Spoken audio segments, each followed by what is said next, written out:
Eu nunca esqueço o dia em que o médico falou que meu filho ia nascer com o pé torto. Estava no 4º mês de gravidez, sentada naquela cadeira dura do consultório, com as mãos suadas apertando a barriga como se pudesse proteger o menino só com isso. O doutor mostrou a ultrassonografia, apontou uma mancha branca na telinha e disse, com uma voz que tentava ser calma, asterisco, aqui ó, o pezinho está virado para dentro. É equinovaro, mas tem tratamento. Asterisco, não entendi nada na hora.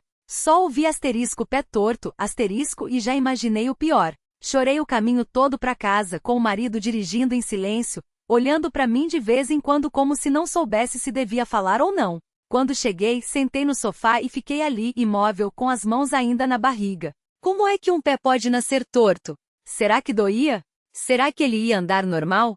Será que as outras crianças iam zoar? Os meses passaram e eu li tudo o que encontrei sobre o assunto. Fiquei sabendo que tinha que começar o tratamento logo depois que ele nascesse, com gesso, botas, fisioterapia. Parecia tanto trabalho, tanta coisa para um bebê tão pequeno. Mas quando Mateus nasceu, com aquele chorinho fino e os dedinhos perfeitos, até o pé torto parecia menos assustador. Ele era lindo, e isso era o que importava. Levamos ele pro hospital especializado com 1 semana de vida. A médica, uma mulher baixa e de voz firme, explicou que iam colocar um gessinho no pé dele para ir corrigindo aos poucos. Asterisco, vai doer um pouquinho, mas ele é bebê, não vai lembrar, asterisco, ela disse. Mas eu lembrava. Lembro de segurar a mãozinha dele enquanto o técnico enfaixava a perna, do jeito que ele franzia a testinha como se não entendesse por que estavam mexendo tanto nele. Chorei de novo, dessa vez em silêncio, para não assustar o Mateus. As semanas viraram meses. Toda semana era a mesma coisa, voltar pro hospital, trocar o gesso, ver se estava melhorando. O Mateus chorava quando tiravam o gesso velho, os pelinhos da perna colados na atadura, a pele branquinha e fininha. Depois, quando colocavam o novo, ele ficava quieto, olhando para mim como se pedisse explicação. Eu sorria e fazia careta, mas por dentro me sentia culpada. Por que tinha sido ele? Por que não podia ser uma coisa simples, como nascer com uma sarda ou um fio de cabelo branco? Com 6 meses começaram as botas. Umas botinhas azuis duras que seguiam os pezinhos dele para fora. Ele tinha que usar 23 horas por dia. A primeira vez que colocaram, ele chorou tanto que eu quase tirei tudo e fui embora. Mas a médica falou, asterisco, se não usar agora, depois vai ser pior. Asterisco, então eu engolia o choro e colocava as botas nele, mesmo quando ele acorda no meio da noite e ficava se debatendo, suado, incomodado. Os vizinhos perguntavam, asterisco, por que esse gesso, menina? O que foi que aconteceu? Asterisco, eu explicava, mas via nos olhos deles a pena disfarçada. Até na igreja, as irmãs mais velhas vinham me dar consolo. Asterisco, Deus tem um propósito, irmã. Tudo vai dar certo. Asterisco, eu agradecia, mas às vezes queria gritar, asterisco, qual propósito? Que certo. Asterisco, mas não falava. Só abaixava a cabeça e pedia a Deus que não deixasse meu filho sofrer. O Mateus começou a engatinhar com 1 ano e pouco. Arrastava a perninha engessada, mas não reclamava. Era teimoso como o pai. Quando tiraram o último gesso, ele ficou olhando pro próprio pé, mexendo os dedinhos como se fosse a primeira vez. Depois tentou se levantar. Caiu. Tentou de novo. Caiu outra vez. Mas não chorou. Só olhou para mim e riu, como se dissesse, asterisco, tá vendo, mãe? Eu consigo. Asterisco. Os anos foram passando. As botas viraram só para dormir. A perna dele ficou um pouquinho mais fina. O pé não era igual ao outro, mas ele corria, pulava, chutava a bola. Na escola, uma vez, um menino falou, asterisco, por que seu pé é assim? Asterisco, o Mateus só respondeu, asterisco, porque nasceu. E daí? Asterisco, eu não estava lá, mas a professora me contou depois, orgulhosa. Eu chorei de novo, mas dessa vez foi diferente. Até que um dia, quando ele tinha uns 8 anos, cheguei em casa e o vi sentado no sofá, com o pé descalço, massageando a panturrilha. Asterisco, o que foi, filho? Asterisco, perguntei. Ele olhou para mim sério, de um jeito que não era comum nele. Asterisco, mãe, cansa. Às vezes dói. Asterisco, meu coração apertou. Asterisco, dói onde? Asterisco, asterisco, aqui ó, asterisco. E ele apontou pro tendão. Asterisco, como se tivesse puxando. Asterisco. Levei ele de volta ao médico.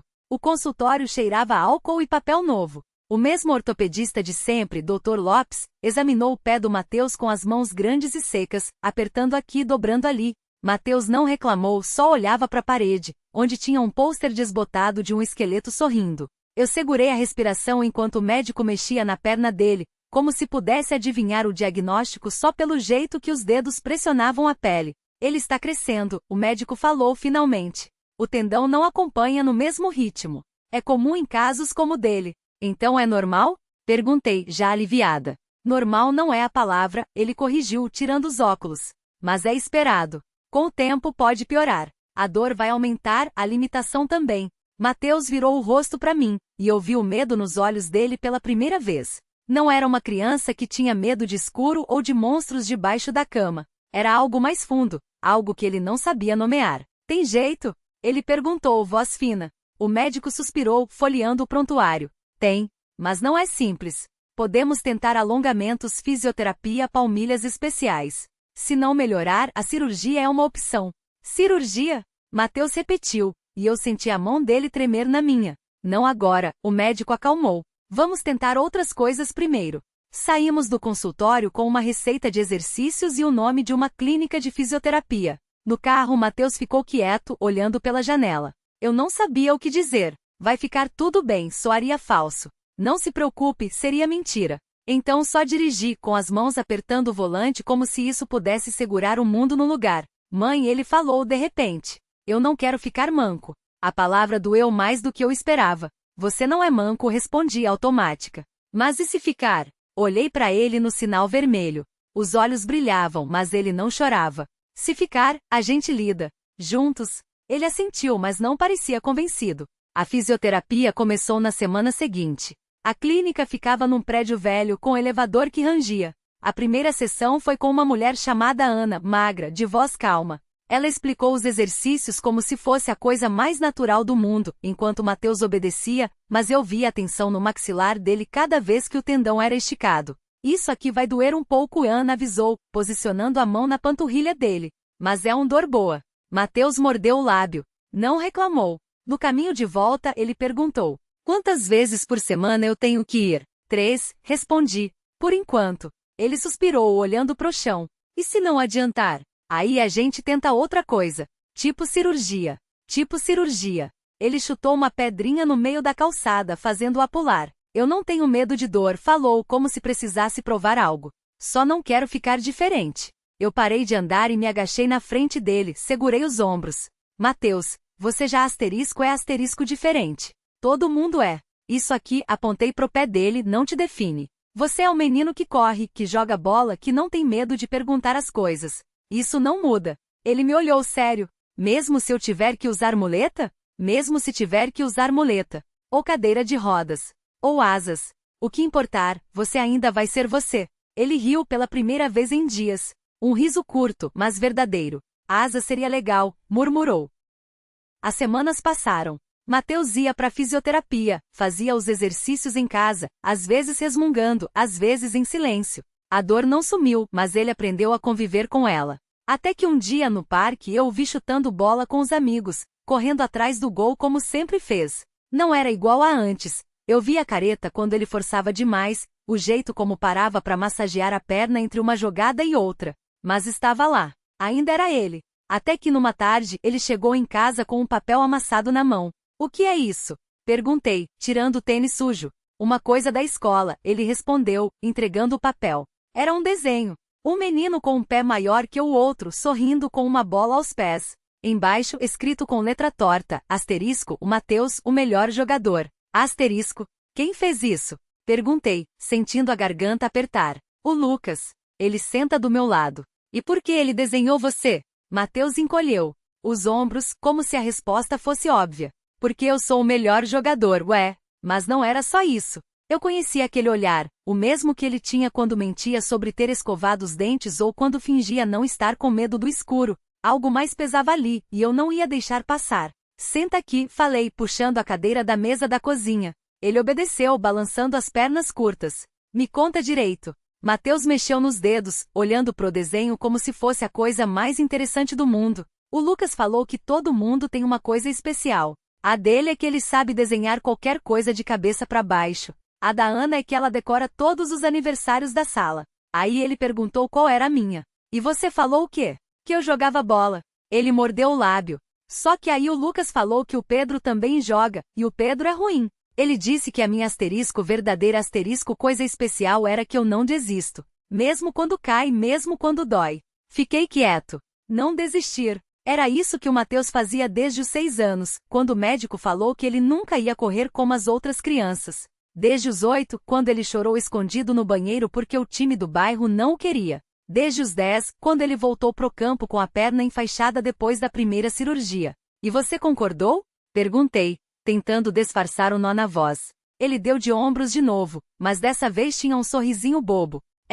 Porque é verdade. Eu não desisto mesmo. Peguei o desenho, alisei as dobrinhas do papel. O menino da figura tinha uma perna mais grossa que a outra, o pé virado para dentro, igual ao do Matheus quando ele cansava. Mas o sorriso era dele. Aquele mesmo sorriso teimoso que eu via toda vez que ele se levantava depois de uma queda. E o que você acha disso? Perguntei, embora já soubesse a resposta. Acho que o Lucas é chato. Ele riu. Mas ele tem razão. Naquela noite, enquanto ele dormia, fiquei olhando pro desenho pregado na geladeira com um ímã de pizza. O Matheus sempre foi o moleque que não desistia. Só que agora, pela primeira vez, alguém tinha notado. E isso, pra ele, valia mais que qualquer gol. Fiquei ali parada, encostada na geladeira, com os braços cruzados. O barulho do ventilador no quarto do Matheus era o único som na casa além da minha respiração. O desenho balançava levemente a cada rajada de vento que entrava pela janela da cozinha. No dia seguinte, o Lucas apareceu na porta de casa quando eu ainda estava tomando café. Ele segurou a mochila com as 2 mãos, como se estivesse se seguindo para não entrar sem permissão. Oi, tia, disse baixo. O Matheus tá pronto? Olhei pro relógio. Eram 7h30 e o Matheus ainda estava no banheiro, escovando os dentes com uma das pernas apoiada no vaso para não perder o equilíbrio. Ele tá, respondi, mesmo sabendo que não estava. Entra, Lucas. Quer um pão com manteiga? Ele balançou a cabeça, mas sentou na mesa da cozinha mesmo assim. Os olhos dele foram direto pro desenho na geladeira. Ficou olhando um tempo, como se estivesse tentando decifrar alguma coisa. Você desenha bem, comentei, só para quebrar o silêncio. Não tanto quanto o Matheus, ele respondeu rápido. Ele faz os traços mais certos. Não sabia se era elogio ou crítica, mas antes que eu pudesse perguntar, o Matheus saiu do banheiro arrastando a perna mais rígida. Quando viu o Lucas, o rosto dele se abriu num sorriso que parecia maior que o corpo. Lucas! Gritou como se não o tivesse visto no dia anterior. Você veio. Falei que vinha, o Lucas disse, e pela primeira vez desde que o conheci, vi algo parecido com um sorriso nele também. Os dois saíram juntos, o Matheus manco mas rápido, o Lucas ajustando o passo para não deixá-lo para trás. Fiquei na porta, observando até eles dobrarem a esquina. O sol já estava quente, e o asfalto brilhava como se tivesse sido lavado de noite. Asterisco. Na escola a coisa não foi tão fácil. A professora me chamou no 3º dia. Sentada atrás da mesa cheia de papéis, ela juntou as mãos como se estivesse rezando. Dona Marisa, o Matheus está tendo algumas dificuldades, começou, com aquele tom que já conhecia bem. Ele se distrai, não consegue acompanhar as atividades físicas, e hoje teve um pequeno incidentes com outro aluno. Incidente? Perguntei, sentindo o estômago apertar. Ele empurrou o João Pedro durante o recreio. Não foi nada grave, mas o João Pedro caiu e raspou o joelho. Respirei fundo. Conhecia aquele João Pedro. Era o moleque que vivia imitando a maneira como o Matheus andava, exagerando o balanço do corpo, rindo com os amigos. E o que o João Pedro falou para ele antes? Perguntei, já sabendo a resposta. A professora hesitou. Bem, ele estava brincando de uma forma que pode ter magoado o Matheus. Mas isso não justifica a agressão. Claro que não, concordei, porque era o que ela queria ouvir. Vou conversar com ele. Saí da sala com as mãos suando. Encontrei o Matheus no pátio sentado sozinho num banco, chutando pedrinhas com o pé bom. Quando me viu, baixou a cabeça. A professora te chamou, né? Perguntou, sem olhar para mim. Chamou, sentei ao lado dele. Mas não foi para te dedar, Matheus. Foi para me avisar que você tá precisando de ajuda. Ele mordeu o lábio. O João Pedro é um babaca. Pode ser, admiti. Mas você não precisa provar isso com as mãos. Eu sei, murmurou. Só que às vezes cansa, mãe. Cansa demorar para fazer tudo. Cansa os outros rirem. Cansa o Lucas ter que esperar por mim. Aquilo doeu mais que qualquer raspão. Passei o braço nos ombros dele, e pela primeira vez em meses ele não se afastou. O Lucas não tá esperando por você, Matheus, eu falei baixinho. Ele tá andando junto. O Matheus não respondeu. Mas quando olhei pro lado, vi que ele estava chorando sem fazer barulho, as lágrimas caindo direto no colo, como se tivessem vergonha de existir. Asterisco. Naquela tarde, o Lucas apareceu de novo. Dessa vez, não perguntou pelo Matheus. Só entrou, sentou na mesa e tirou um caderno da mochila. Trouxe umas coisas para ele, disse, empurrando o caderno para mim. São exercícios que a minha mãe faz comigo. Ela é fisioterapeuta. Abri o caderno. Páginas e páginas de desenhos de pernas, pés, exercícios com nomes complicados anotados ao lado. Alguns tinham setas vermelhas, como se alguém tivesse corrigido. Sua mãe que fez isso? Perguntei, folheando devagar. Não, ele respondeu secamente. Eu fiquei olhando para ele tentando entender. O Lucas evitou o meu olhar, mexendo nos dedos como se estivesse contando algo que não existia. O caderno tinha marcas de borracha, rasuras, páginas amassadas no canto. Não era coisa de alguém que só copiou, era de quem tinha tentado, errado e tentado de novo. Por que você tá fazendo isso? Perguntei baixinho. Ele encolheu os ombros, mas a mão não parou de mexer. Porque ninguém mais vai fazer. O silêncio ficou pesado. Do lado de fora, o Matheus gritou algo incompreensível, e o Lucas virou a cabeça por um segundo, como se estivesse calculando a distância entre a gente e a porta. Você acha que ele vai melhorar? Ele perguntou, de repente. Não sabia o que responder. A verdade era que eu nem sabia direito o que o Matheus tinha, só que ele não andava, não falava direito, e às vezes parecia que o mundo era um lugar muito grande demais para ele. Mas o Lucas não estava esperando uma resposta de verdade. Ele só queria que alguém ouvisse. Acho que a gente pode tentar, falei finalmente. Ele assentiu, como se fosse a coisa mais óbvia do mundo. Depois, puxou a mochila de volta e tirou um lápis de dentro. Então começa por aqui, disse, apontando para um desenho de um pé com setas em todas as direções. Esse é o primeiro. A gente tem que fazer todo dia. Olhei para o caderno, para as letras miúdas, para os traços tremidos em algumas linhas. Não perguntei como ele tinha aprendido aquilo tudo. Não perguntei por que de todos os lugares, ele tinha escolhido a minha casa.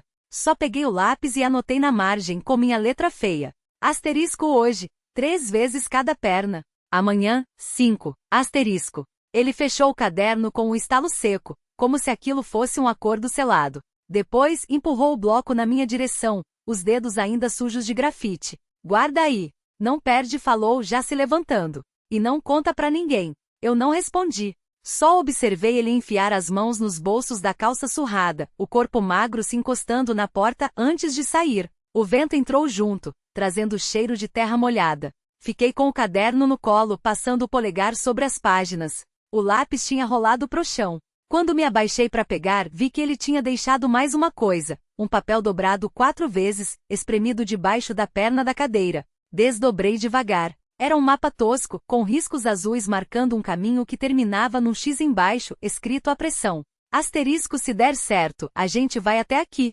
Asterisco.